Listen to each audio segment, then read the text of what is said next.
Welcome to a special holiday episode of The Bold and the Beautiful. Today we're at Union Rescue Mission in downtown Los Angeles. The people interviewed are not actors, but rather guests of this extraordinary home for those in need.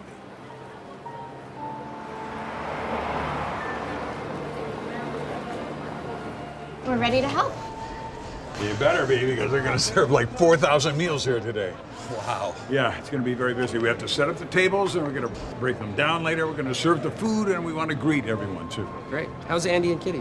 Reverend Bales and Kitty and Chef Darren. They've been up all night deep frying these turkeys. If they seem tired, it's because they are. Now, look, don't forget, don't get so busy we don't say hello to people, right? The staff and the volunteers and the residents, and most especially these folks who are living on the street. Ready to work? Yes. Let's go. Come on.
There you are. You made it. Yeah, I'm ready to help. What do you need?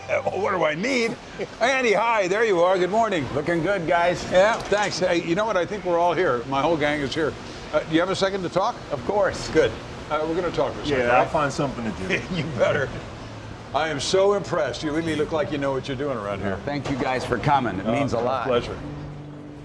Let's go over here where it's quiet. So how are you hanging in there, my friend? Doing well. I've got a bit of a sore foot, but I'm not going to let that stop me. Nah, you can rise above that. I've seen you do it. Yeah. I have to ask you, what's the hardest thing about doing this? I think the hardest thing is raising enough resources to meet the need, and the amount of need you can meet depends on how many resources you raise. So you can never do all that your heart wants to do. It takes a lot to take care of the 800 folks that are under our roof, but what do you do about the 2,000 people living out on the street? And that bothers me every night as I drive home. You have days that you're really disappointed in what's happened and what you're able to do? Certainly, and especially when somebody has turned their life around, gotten on their feet, and then they fall back into the old destructive patterns. And you don't know where your friend is gone now. I would like very much to be able to talk to some of these, some of the residents here and some of the people from the street. Can you help me with that? Absolutely. That's really what makes the difference. You know, we think that feeding and all of that makes the difference, but looking somebody in the eyes and spending time with them, building a relationship, that is the way to change lives. That's the way that we're going to end homelessness. It's not going to be a big program. It's going to be a friendship.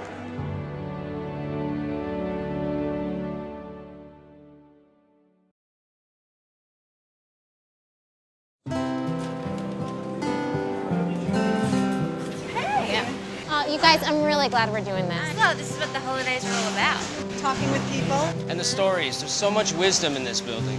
I'm glad to hear you say that. I'm so proud of you all for showing up here today. Come on, let's get to it. Okay. Yep.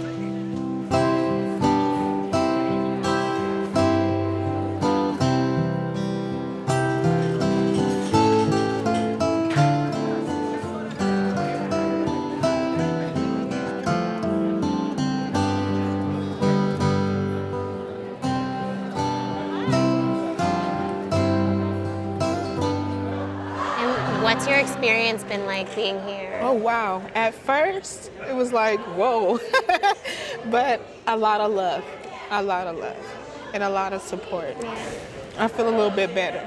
Do you celebrate Christmas? Yes, I do. Yeah. And what does that holiday mean to you? It brings joy to everyone by getting presents. Yeah. And it shows love.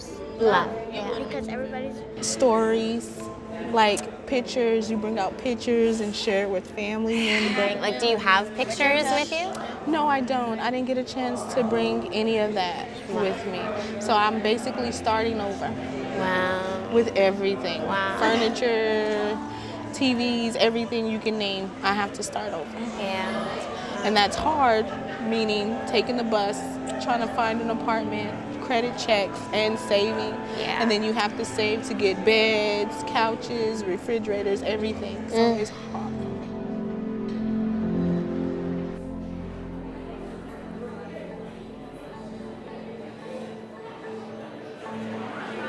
Oh, that's nice. Oh my God! Thank you guys so much for coming. We're so glad to have you here. Of course. Oh my goodness. So I understand you've got something special for our guest later on? Yeah, we have a little something planned. Hey, perfect. I finally made the decision to come here, and it was the best move I made in my life. I had a hard time when I first got here because of the phenomenal craving was so strong. The only thing I wanted to do was go out and have one more drink. Slowly but surely, God started to relieve the craving, and I stopped having the withdrawals, and I started being able to look at myself in the mirror and accept who I was at that point, and it started to move uphill. Here, I got my sanity back.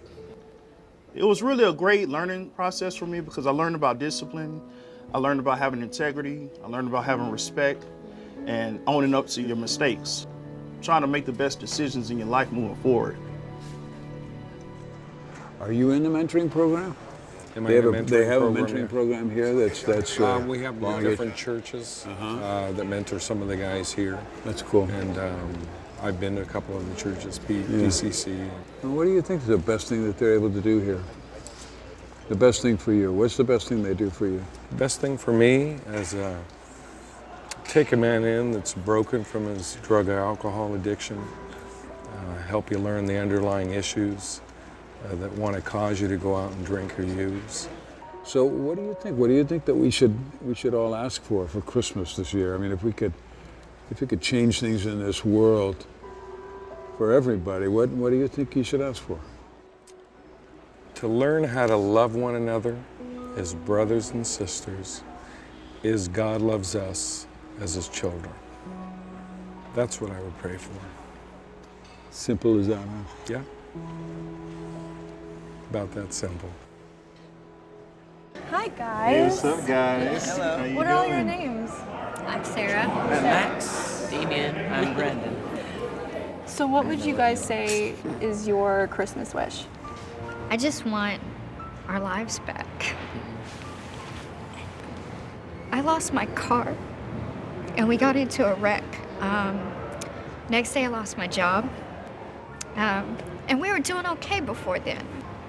I want my kids to smile again and be able to say, you know, we're not relying on anybody else. But because of this place, it makes you realize you don't have to be fiercely independent and just stay there. This place has helped us out, and we're almost there. We almost have our lives back. I want our lives back for their sake. So. Because, like, instead of looking at this as being homeless or being, you know, like being here, since this is a homeless shelter, first I was, you know, I would walk down, you know, Skid Row and say, oh, or like, you know, think, well, you know, it's dirty here, I don't want to be here. But then after a while, you get to realize these people, you know, they are people, they're human beings. Yeah. Some of them choose to be here, some of them don't. Unfortunate things happen. I can speak from myself and my experience being fiercely independent.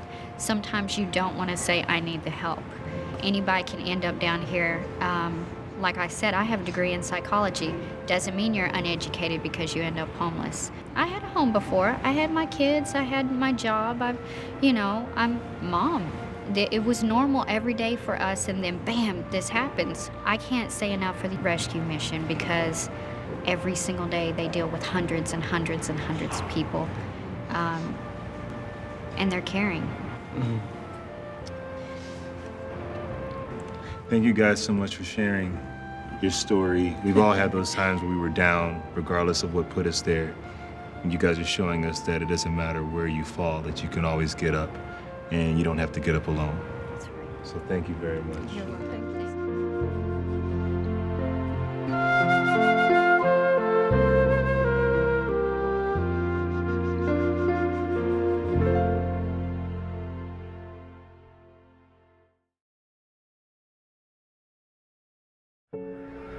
Chef Darren, you cook here all the time? Yes, sir. You're on staff here? I'm staff.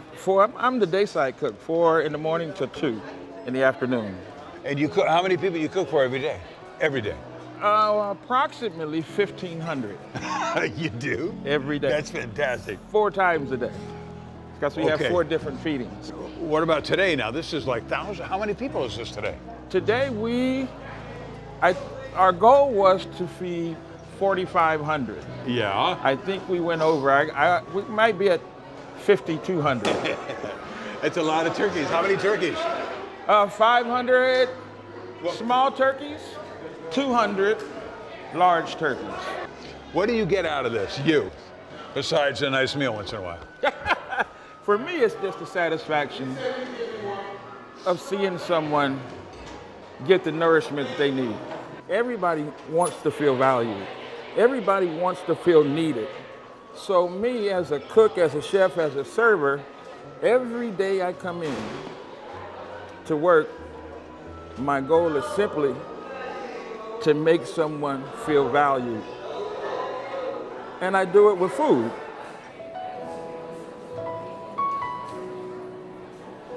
What's everybody's names? Jamil. Jamil? Joseph. Joseph? Janaya. Janai. Well, thanks for sitting down with us today and talking with us. What does this place mean to you right now?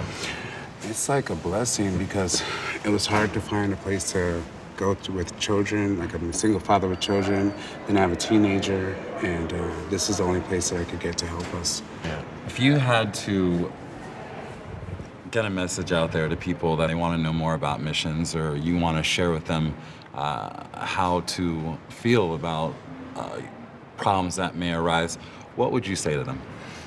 I would say that, this mission has been a blessing. Mm-hmm. I would tell people, don't give up. Don't be ashamed to go.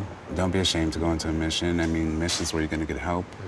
I know that everybody has a story and everybody has a struggle, and so do they.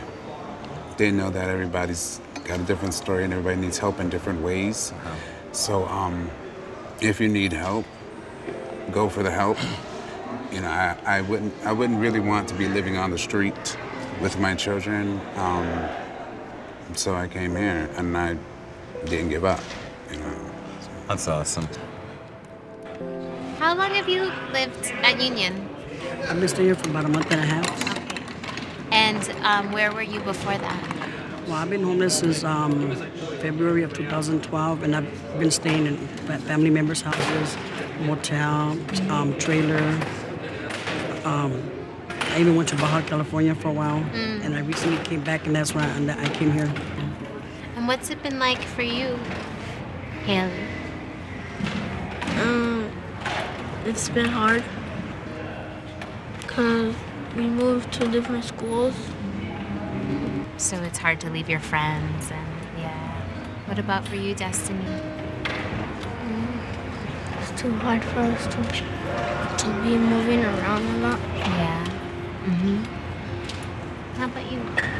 Well, kind of sad because sometimes you can't really get a good report card when you move too much. Yeah, that's really hard. Have there been moments through all of this, you know, where you've been able to like really laugh, or any moments where you feel like as a family that you remember that are really joyful that you can tell us Being about? here, honestly, right here. Really? The Why? people we met here. Really? The people we met here, we be busting or laughing in the room, praying, singing, praising the Lord. Yes. Wow. Really. Yeah, tell me a little bit about yourself. Well, I was born in Denver. I grew up in Glendale. primarily an upper middle class neighborhood, and you know, had a decent childhood, some real rough spots, and here and there, a little rebellion. And how has being here changed your life, and not just as far as what you've taken, but what you've also wound up giving back? And what I want to do is just start working with teenagers, because when I was a teenager and things started falling apart and I started dabbling, you know, in drugs and alcohol, if somebody would have reached out then, I think I might have had a better chance. You know, there's a lot of kids out there that are, you know, they have no direction because they don't have anybody in their life to help guide them. I owe a lot to this place. I got my dignity back. I got my pride back. I got my children back. And they say, you can't get them back. But each and every one of us needs to be loved. Yeah. And be told that you love. And be treated nice, kind, and respected. And if you do that every day, your light inside will shine.